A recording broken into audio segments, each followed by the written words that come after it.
Hello friends, आप लोगों की सबसे ज़्यादा डिमांड थी इस वीडियो की कि सर लॉ के आंसर्स किस तरीके से लिखने हैं। तो देखिए, लॉ के आंसर्स में कुछ नई चीज़ नहीं होती। एक नॉर्मल तरीके से आपको लॉ के आंसर्स लिखने होते हैं, लेकिन हाँ, कुछ बातों का हमें ध्यान रखना होता है जो मैं आपके साथ डिस्कस करूंगा एक एक करके। सबसे पहली चीज़, जब आप लॉ के आंसर्स लिख रहे हैं तो उस बच्चों के पूछते हैं कि सर क्या सेक्शन नंबर कोट करने ज़रूरी है, उसके बिना नंबर नहीं मिलेंगे। ऐसा कुछ भी नहीं है। रादर देन सेक्शन की जगह आप एक्ट का नाम लिखिए इस तरीके से कि according to the provisions of Indian Contract Act, offer means, acceptance means. मतलब जो भी आपको लिखना है उसके एक्ट का नाम लिखिए, रादर देन आप सेक्शन याद करें और उसे गलत करके आए। क्योंकि होगा क्या, अगर आपने सेक्शन नंबर याद कर भी लिया सपोज और वहाँ पे आप गलत लिखा है, तो आपने चाहे पूरा आंसर ठीक लिख रखा है, अगर आपका सेक्शन नंबर गलत है आपको 0 नंबर मिलेंगे। ये बात ध्यान रखना। तो गलती से भी सेक्शन नंबर 99.9% कॉन्फिडेंस भी श्योर हो तो भी मत लिखना अनटिल अनलेस वो 100% ना हो। और कोई आप अगर लिख भी आओगे तो उससे आपको कोई स्पेसिफिक एज या बेनिफिट नहीं मिलने वाला, क्योंकि इसकी कोई रिक्वायरमेंट ही नहीं होती है। तो पहली चीज़, जब भी आप आंसर्स लिख रहे हैं तो आपको ऐसे लिखना है according to the provisions of जो भी एक्ट है। सेकंड चीज़, क्या केस स्टडी याद रखनी होती है। तो देखिए, जब आपने मेरा कोर्स किया तो मैंने आपको जगह जगह बताया कौन सी केस स्टडी के नाम याद रखने और कौन सी नहीं रखने। और अगर नहीं याद आता है वहाँ पे केस स्टडी का नाम या आपने नहीं याद करे तो बिल्कुल भी ज़रूरी नहीं है। आप एक सिंपल सी लाइन लिखिए, in the decided case law it was held, और जो भी उसके फैक्ट्स हैं आप वो लिख दीजिए, दैट्स इट। और कुछ आपने नाम वाम नहीं याद करा या आपने इंपॉर्टेंट केस स्टडीज़ का भी नाम याद नहीं करा, वहाँ पे ऑन द स्पॉट याद करके गए, भूल गए, आपको सिंपल सी एक लाइन लिखनी, in the decided case law it was held, और जो भी फैक्ट हैं सीधे वो लिख दीजिए, कोई आपका नंबर नहीं कटेगा। पॉइंट नंबर 3, आप लॉ के अंदर कोशिश करिए कि टेक्निकल वर्ड्स यूज़ हों rather than the general word. जैसे कुछ एग्जांपल मैंने समझाने के लिए लिए हैं यहाँ पर। जैसे आपको लिखना है अमाउंट, पैसों की कोई बात लिखनी है तो अमाउंट की जगह कोशिश करिए कंसिडरेशन लिखा जाए। देखिए, ये वो चीज़ें जो हमें पता होती हैं, कुछ नई चीज़ें याद नहीं करनी, लेकिन हम लिखते हुए इन बातों का ध्यान नहीं रखते। आपको लिखना है डिसाइडेड तो उसकी जगह बेटर है आप एग्रीड लिखिए। परमिशन लिखना है तो उसकी जगह बेटर है कंसेंट ऑब्टेन्ड लिखिए। ऑर्गेनाइजेशन लिखना है उसकी जगह बेटर है एंटिटी या फर्म लिखिए। टोल्ड लिखना है तो लिखिए ऑफर्ड या एक्सेप्टेड। चेंजेस लिखना है तो आप लिखिए ऑल्ट्रेशन, या विल लिखना है तो उसकी जगह शेल या मे। मैंडेटरी है तो शेल और ऑप्शनल है तो मे। तो कोशिश करिए कि जो लॉ के टेक्निकल वर्ड्स हैं वो यूज़ किए जाएं rather than the general words. और ये सिर्फ आपकी राइटिंग प्रैक्टिस से आ सकते हैं। आप सोचें कि आप यहाँ पर सीधे याद रखें और सीधे जाके एग्ज़ाम के अंदर ही पेपर अटेम्प्ट करें, ऐसा नहीं है। इसके लिए मैं हमेशा एडवाइस करता हूँ कि जो भी टॉपिक आप पढ़ते जा रहे हैं टॉपिक टू टॉपिक लिख के ज़रूर देखिए, ठीक है। मे अटेम्प्ट के बच्चों पे तो अब इतना टाइम नहीं है कि वो टॉपिक टू टॉपिक लिख के देख पाएँ, बट एटलीस्ट रैंडम बेसिस पे मैं उनको कहूँगा कि एटलीस्ट 10 टॉपिक तो आप भी अभी लिख के देख सकते हैं, इतना टाइम आपके पास है।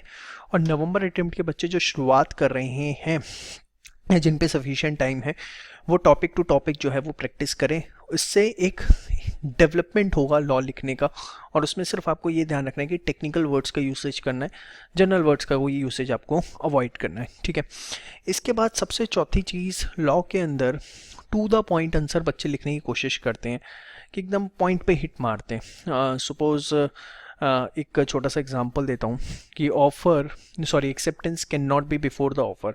एक्सेप्टेंस ऑफर से पहले नहीं हो सकती, ये पॉइंट आप बहुत कॉमनली पढ़ते हैं। तो सपोज इस पर कोई केस स्टडी आ गई, आप उसका आंसर लिख रहे हैं, कुछ भी आप लिख रहे हैं, तो आप सीधे लिख देते हैं according to the provisions of Indian Contract Act acceptance can not be before the offer, therefore इसका आंसर ये या ये होगा। ठीक है, वो गलत नहीं है, लेकिन कोशिश करिए कि डिटेल्ड आंसर लिखा जाए। कि जब आप एक्सेप्टेंस ऑफर की बात ही कर रहे हैं तो एक्सेप्टेंस की डेफिनेशन, ऑफर की डेफिनेशन आप उसके अंदर लिखें कि ऑफर होता क्या है, एक्सेप्टेंस क्या हो। लेकिन ये बात ध्यान रखिएगा, टाइम एबिलिटी को ध्यान रखना है। Let us take an example, आपका 100 मार्क्स का पेपर है, टोटल आपके पास 180 मिनट्स हैं। तो आप एक टारगेट लेके चलिए कि जितने नंबर का क्वेश्चन है उसको 1.5 से मल्टीप्लाई कर दीजिए। Let us take an example, 6 marks का क्वेश्चन है तो आपके पास मैक्सिमम 9 मिनट्स हैं जिसमें आपको उसका आंसर लिखना है, ठीक है। और कोशिश करना है डिटेल्ड आंसर, ये नहीं कि एकदम टू द पॉइंट ही हिट मारे, ठीक है। उसके अंदर जो भी लॉ से रिलेटेड डेफिनेशंस या प्रोविजंस ऊपर नीचे यूज़ हो सकते हैं, दिल खोल के लिखने की कोशिश करिए, मेरा कहने का मकसद ये है। लेकिन टाइम अवेलेबिलिटी को ध्यान में रखते हुए, इतना भी मत दिल खोल देना कि पता लगे सिर्फ 100 की जगह आपका 50 का ही पेपर हुआ। थोड़ा सा एकदम टू द पॉइंट की जगह, जैसे मैंने अभी बताया ना, acceptance can not be before the offer, तो आप इसमें एक्सेप्टेंस ऑफर की डेफिनेशन लिख देंगे अगर, तो इसमें कोई आपका टाइम वेस्ट नहीं होने वाला। लेकिन ये टाइम एबिलिटी इसमें आपको ध्यान रखनी है। प्लीज़ मेरी इस बात को किसी भी तरीके से नेगेटिव सेंस में मत समझिए कि डिटेल्ड आंसर नहीं लिखेंगे तो मार्क्स नहीं मिलेंगे या लाइक दैट, ऐसा कुछ नहीं। मैं कह रहा हूँ कि सिर्फ कोशिश करिए प्रोविजंस जब आप लिखते हैं एकदम स्पेसिफिक ना लिखें, थोड़ा सा उसे प्लस माइनस उसके अंदर जो चीज़ें यूज़ हो रही हैं बैकग्राउंड जो है वो थोड़ा सा उसे यूज़ करें, बट टाइमेबिलिटी पूरी उसमें आपको ध्यान रखनी है। और कैसे, वो मैंने आपको बताया। फिर बात आती है कि सर केस स्टडीज़ का जब हम आंसर लिख रहे हैं तो किस तरीके से लिखें। देखिए केस स्टडीज़ के जब आप आंसर लिख रहे हैं तो 5 पॉइंट्स उसमें ध्यान रखिए। सबसे पहली चीज़, क्या जो भी एक्ट है उसका आपने उसमें जो रेलिवेंट प्रोविज़न है वो मेंशन किया है। पॉइंट नंबर 2, अगर उसमें कोई केस स्टडी यूज़ हो रही है तो वो आपने मेंशन करी है। पॉइंट नंबर 3, जो भी आपके पास क्वेश्चन में फैक्ट गिवन है वो एज इट इज़ आपने आंसर्स में लिखे हैं या नहीं। बच्चे सोचते हैं कि वो नहीं लिखने होते, बट जो क्वेश्चन में फैक्ट्स हैं एज इट इज़, वो 3-4 लाइनें जो भी होती हैं वो आपको एज इट इज़ जरूर लिखनी है।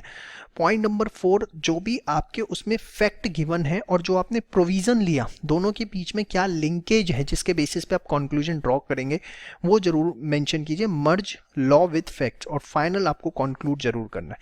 तो कोशिश करिए कि 5 एस्पेक्ट्स जो हैं आपके आंसर्स के अंदर दिखें: provision, case study, facts, merger of provision with the facts and the final is conclusion.